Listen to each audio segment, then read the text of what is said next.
साहिबान कदरदान मेहरबान, बहुत बड़ा वीडियो आपके लिए होने वाला है, क्योंकि इस वीडियो के माध्यम से हम ऐसे चीजों को बताने वाले हैं जो आपके एयू पीजीएटी एंट्रेंस 2025 के लिए बहुत ज्यादा मोस्ट इंपॉर्टेंट ये वीडियो है। ये वीडियो इस वजह से इंपॉर्टेंट है क्योंकि पिछले साल जो आपसे सवाल पूछे गए थे वो सवाल पीवाईक्यू का हम आपको बताने वाले हैं, हूबहू वही सारे सवाल आपके हम बताने वाले हैं। क्योंकि देखिए, ये मेरा एडमिट कार्ड था, ये मैंने एडमिट कार्ड जब दिया था एमवॉक का मैंने एंट्रेंस दिया था, और एमवॉक के एंट्रेंस में यानी कि मास्टर्स इन वोकेशनल स्टडी यानी कि मीडिया जर्नलिज्म का था, और मेरी पहली रैंक थी 184 मेरा नंबर था, मेरी पहली रैंक थी। और आईपीएस फोर्थ फेज में गैप ईयर का मार्क डिडक्ट नहीं होता है, तो 184 मेरा रैंक था, रैंक 1 था। तो जब एडमिट कार्ड पे था, क्योंकि मैं यूट्यूब के माध्यम से जुड़ा रहता था, तो मैं एडमिट कार्ड पे अपने सवालों को लिख लिया था कि जो जो सवाल पूछे गए थे। मेरे पास ऐसे 40 से 45 सवाल हैं, यानी कि 40 to 45 सवाल हैं जो पीवाईक्यू यानी कि 2024 के एयू पीजीएटी एंट्रेंस में सीधे तौर पे पूछे गए थे, और उन सवालों का डिस्कशन आज हम इस वीडियो के माध्यम से हम करने वाले हैं। यानी कि ये प्रीवियस ईयर क्वेश्चंस हैं। इन सवालों को देखने के बाद आपको एक आइडिया मिल जाएगा कि किस तरीके के सवाल लॉ के एंट्रेंस में पूछे जाते हैं, एमए एमएससी के कॉमन पेपर में पूछे जाते हैं, और जो भी एंट्रेंस आपका होता है उसमें पूछे जाते हैं। 40 से 45 क्वेश्चंस आपको सीधे हम बता देने वाले हैं, और मैं हर एक वीडियो में डिस्कस करता हूं कि ये पोर्शन इंपॉर्टेंट है, तो वो मैं इसी बेस पे करता हूं, क्योंकि मैं भी लगातार विश्वविद्यालय से जुड़ा हुआ हूं। तो 184 मेरा नंबर था, मेरी पहली रैंक थी एमवॉक के एंट्रेंस में।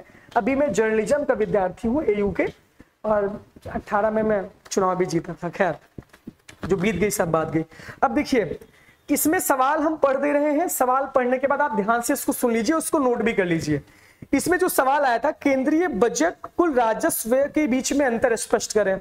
चीन के साथ कितने राज्यों की सीमा भारत की लगती है, ये दूसरा सवाल था। तीसरा सवाल था, विधेयक की प्रकृति का निर्धारण कौन करता है, ये तीसरा सवाल था। जो विधेयक है मांग निर्धारक नहीं है, ये इंपॉर्टेंट सवाल था, मांग निर्धारक नहीं है। अगला है, कश्मीर में जमीन खरीदना, इससे रिलेटेड एक सवाल आया था, धारा 370 के तहत या कब इसका हटा, किस आर्टिकल के तहत कश्मीर में जमीन खरीदना अलाउ हो गया, तो वो धारा 370 के तहत हो गया। इसके बाद समलेई परियोजना, पीछे जो परियोजना के सवाल है वो आपके बहुत इंपॉर्टेंट है, यानी कि भारतीय सीमा के सवाल बहुत इंपॉर्टेंट है। जो भी आप सीमा के सवाल इंपॉर्टेंट है, किसकी सीमा किसके साथ लगती है। परियोजना का सवाल आया था, समलेई परियोजना, मैं बार बार परियोजना आपसे पूछता रहता हूं। इसके साथ साथ पृथ्वी दिवस, यानी कि पृथ्वी दिवस पूछा गया था। ये दिवस बहुत इंपॉर्टेंट है, जो डेट है हर एक महीने का वो इंपॉर्टेंट है आपका। 28 फरवरी राष्ट्रीय विज्ञान दिवस पूछा गया था, पृथ्वी दिवस, विज्ञान दिवस। देखिए, 2 सवाल मॉक एंट्रेंस में आ गए थे।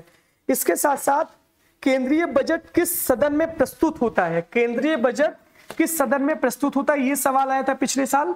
और इसके बाद फिर 1965 में भारत के प्रधानमंत्री कौन थे जब युद्ध हुआ था, चीन के जो भी युद्ध हुआ था। नीति आयोग के चेयरमैन कौन है, करंट अफेयर्स से रिलेटेड सवाल आएगा। और उसके बाद समुद्री लुटेरों में जो जहाज बचाई गई थी वो कौन सी जहाज थी, ये करंट अफेयर्स का सवाल था। समुद्री लुटेरों में जो जहाज अभी करंट में बचाई गई थी उस समय, पिछले साल वाला। अर्थशास्त्र के लेखक कौन थे, राज्यसभा की न्यूनतम आयु कितनी थी, ये सवाल था। कश्मीर में समुद्र राज की स्थापना, यानी कि कश्मीर में जो भी कौन इसकी स्थापना किया था। भारत सरकार का प्रथम विधि आयोग, ये सारी चीजें पूछी गई थी। हमारे शरीर में उत्सर्जी अंग नहीं है, यानी कि जनरल साइंस से भी सवाल आया था। जनरल साइंस हमने बहुत अच्छे से आपको कवर करवा रहा है अपनी पेड बैच में। जनरल साइंस में बायो से मैक्सिमम सवाल आता है, तो उत्सर्जी अंग यानी कि उत्सर्जी अंग कौन नहीं था। इंग्लिश मीडियम वाले थोड़ा सा इसको ट्रांसलेट कर लेंगे। उसके बाद फिर लौह अयस्क का उत्पादन कहां ज्यादा होता है, तो भारत में उत्पादन कहां कहां ज्यादा होता है, स्टैटिक जीके से आएगा।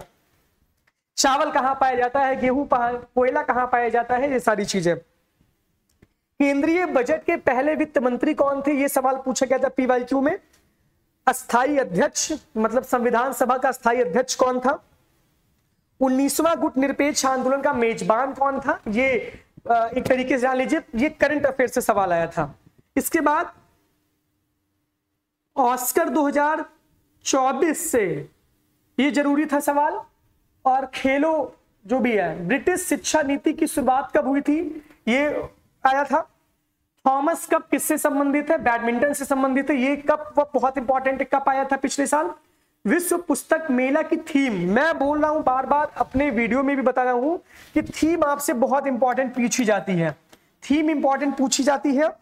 और आर्थिक सर्वेक्षण का पहला ये होम्योपैथी दिवस, होम्योपैथी देखिए 3 दिवस आ गया था, होम्योपैथी, पृथ्वी दिवस, राष्ट्रीय विज्ञान दिवस, होम्योपैथी दिवस। उसके बाद पुनर्भू का अर्थ क्या है, पुनर्भू का अर्थ यानी कि पुनर्भू का अर्थ क्या है, पर्यायवाची भी आपसे पूछेंगे।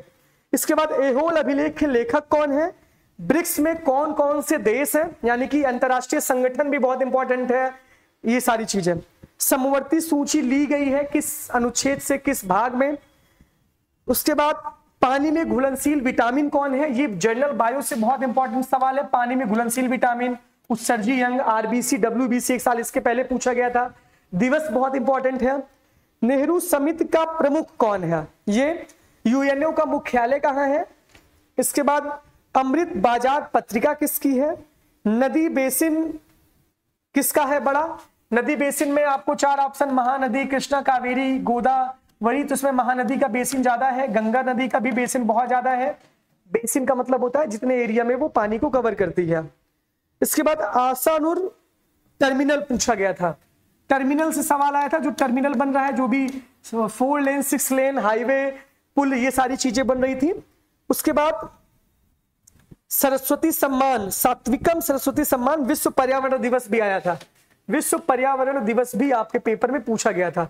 तो ये सारे इतने हम अगर आपको सवाल यहां से आज बता दिए कि ये सारे पीवाईक्यू के सवाल हैं, एयू के एंट्रेंस में पिछले साल एकदम हूबहू यही सवाल आ गए थे। तो इसका मतलब ये है, हिंदी इंग्लिश का तो मैंने नोट नहीं किया क्योंकि वो जर्नल आती है, वो आप कर ले जाएंगे। रीजनिंग के भी सवाल मैंने आपको बताया कि डायरेक्शन से सवाल आते हैं, ब्लड रिलेशन से सवाल आते हैं, उसके बाद फिर वेन डायग्राम एलएलबी के एंट्रेंस में पूछे जाते हैं, और अल्फाबेट से आते हैं, नंबर सिस्टम से आते हैं, नंबर सीरीज से आते हैं।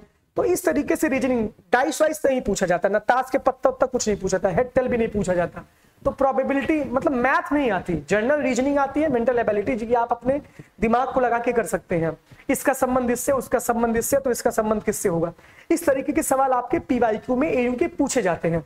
इतने सारे सवाल मैंने आपको बताए, और इसी तर्ज पे हम लोग अपनी बैच की भी एक तरीके से स्ट्रक्चर किए कि यही चीजें हमको पढ़ाना है।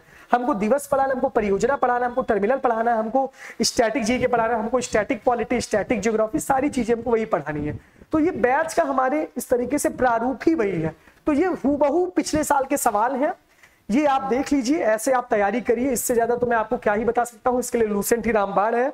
बाकी हमारी बैच भी चल रही है, हमारी तमाम इनिशिएटिव चल रहे हैं, तो आप लोग उसको ज्वाइन करना चाहते हैं तो कमेंट बॉक्स में नंबर पे हमारे पेड बैच को ज्वाइन करें। बाकी ये पूरा वीडियो आपके लिए इंपॉर्टेंट, बहुत मोस्ट इंपॉर्टेंट वीडियो है पिछले साल के पेपर को लेकर। Thank you.